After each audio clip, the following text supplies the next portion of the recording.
പ്രിയപ്പെട്ട വ്യാപാര വ്യവസായി സഹോദരങ്ങളെ, ഇറാൻ ഇസ്രായേൽ സംഘർഷവും പശ്ചിമേഷ്യയിലെ അസ്ഥിരതയും നിലനിൽക്കുന്ന സാഹചര്യമാണല്ലോ ഇത്. ഈ അവസരത്തിൽ കേരളത്തിലെ ചെറുകിട വ്യാപാരികൾക്കും വ്യവസായികൾക്കും നേരിടേണ്ടി വരുന്ന വെല്ലുവിളികൾ എന്ന വിഷയത്തിൽ ഇന്ന് ഞാൻ നിങ്ങളോട് അല്പമൊന്ന് സംസാരിക്കാം. ഇതൊരു രാഷ്ട്രീയ വിശദീകരണമല്ല. ഓരോ വ്യാപാരിയുടെയും കടയെയും കുടുംബത്തെയും നാളെയെയും നേരിട്ട് ബാധിക്കുന്ന ഒരു സാമ്പത്തിക യാഥാർത്ഥ്യത്തെക്കുറിച്ച് ആണ് സൂചിപ്പിക്കുന്നത്. ഇന്നത്തെ ലോകം ഒരു ഗ്രാമം പോലെയാണ്. ഒരു രാജ്യത്ത് ഉണ്ടാകുന്ന യുദ്ധത്തിൻ്റെ ആഘാതം ഏതാനും ദിവസങ്ങൾക്കുള്ളിൽ ലോകമെമ്പാടുമുള്ള വിപണികളിലേക്ക് വ്യാപിക്കുന്നു. ഇന്ത്യക്കും കേരളത്തിനും അതിൽ നിന്ന് ഒഴിഞ്ഞു നിൽക്കാൻ കഴിയില്ല. പശ്ചിമേഷ്യയിലെ യുദ്ധം രൂക്ഷമാകുന്നതിന് മുമ്പ് ഇന്ത്യയുടെ സമ്പദ് വ്യവസ്ഥ വളർച്ചയുടെ പാതയിലായിരുന്നു. കേരളത്തിലെ ചെറുകിട വ്യാപാരികളും കോവിഡ് പ്രതിസന്ധിക്ക് ശേഷമുള്ള തിരിച്ചുവരവിൻ്റെ ഘട്ടത്തിലായിരുന്നു.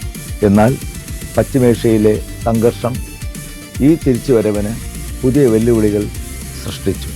കേരളത്തിലെ പ്രത്യേക സാഹചര്യം ഈ അവസരത്തിൽ എടുത്തു പറയേണ്ടതുണ്ട്. കേരളം ഒരു ഉപഭോഗ സംസ്ഥാനമാണ്. നാം ഉപയോഗിക്കുന്ന പല ഉൽപ്പന്നങ്ങളും മറ്റ് സംസ്ഥാനങ്ങളിൽ നിന്നോ വിദേശത്തു നിന്നോ എത്തുന്നതാണ്. അതുകൊണ്ട് ഗതാഗത ചെലവ് കൂടുന്നതനുസരിച്ച് കേരളത്തിൽ വിലക്കയറ്റം കൂടുതൽ അനുഭവപ്പെട്ടു വരുന്നു. ലക്ഷക്കണക്കിന് മലയാളികളാണ് പശ്ചിമേഷ്യൻ രാജ്യങ്ങളിൽ ജോലി ചെയ്യുന്നത്. അവരിൽ നിന്ന് നാട്ടിലേക്ക് പണവരവ് കുറയുമ്പോൾ കേരളത്തിൻ്റെ ഉപഭോഗ സമ്പദ് വ്യവസ്ഥയ്ക്കും ആഘാതമുണ്ടാകും.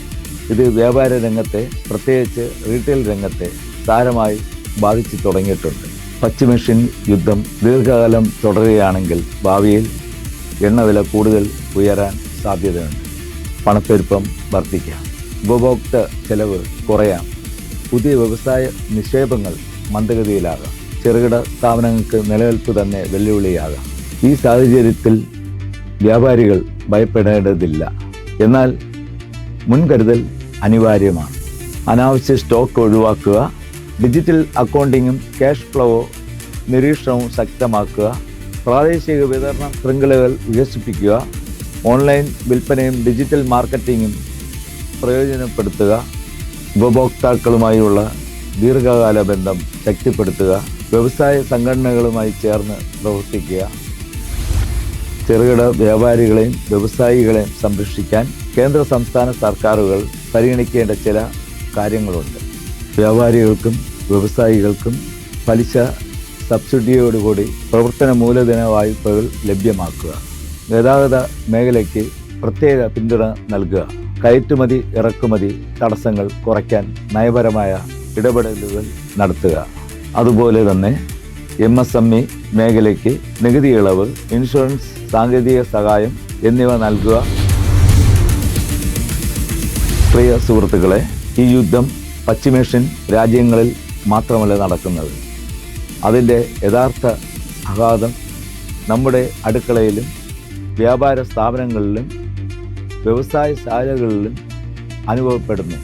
അതുകൊണ്ട് ലോക സാഹചര്യങ്ങൾ മനസ്സിലാക്കുകയും സാമ്പത്തിക മാറ്റങ്ങൾ മുൻകൂട്ടി വിലയിരുത്തുകയും ശാസ്ത്രീയമായ വ്യാപാര പദ്ധതികൾ തയ്യാറാക്കുകയും ചെയ്യുന്നത് ഇന്നത്തെ ഓരോ വ്യാപാരിയുടെയും വ്യവസായിയുടെയും പ്രധാനപ്പെട്ട കടമയാണ്. പ്രതിസന്ധികളെ തിരിച്ചറിയുന്ന സമൂഹത്തിനാണ് അവയെ അതിജീവിക്കാൻ കഴിയുക. അറിവും ഐക്യവും ദീർഘദർശനവും ഉണ്ടെങ്കിൽ കേരളത്തിലെ വ്യാപാര സമൂഹത്തിന് ഈ വെല്ലുവിളികളെയും ആത്മവിശ്വാസത്തോടെ നേരിടാൻ കഴിയും. നന്ദി, നമസ്കാരം.